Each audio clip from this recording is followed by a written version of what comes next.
You ask Tiger to solve. This deals with linear equations with one unknown. The final result is j equals 7.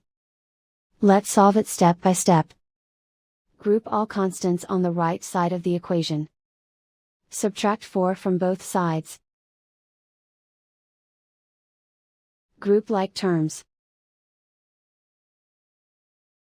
Simplify the arithmetic.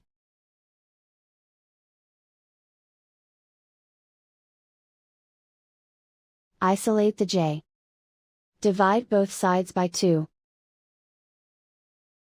Simplify the fraction. Find the greatest common factor of the numerator and denominator. Factor out and cancel the greatest common factor. And so the final result is j equals 7.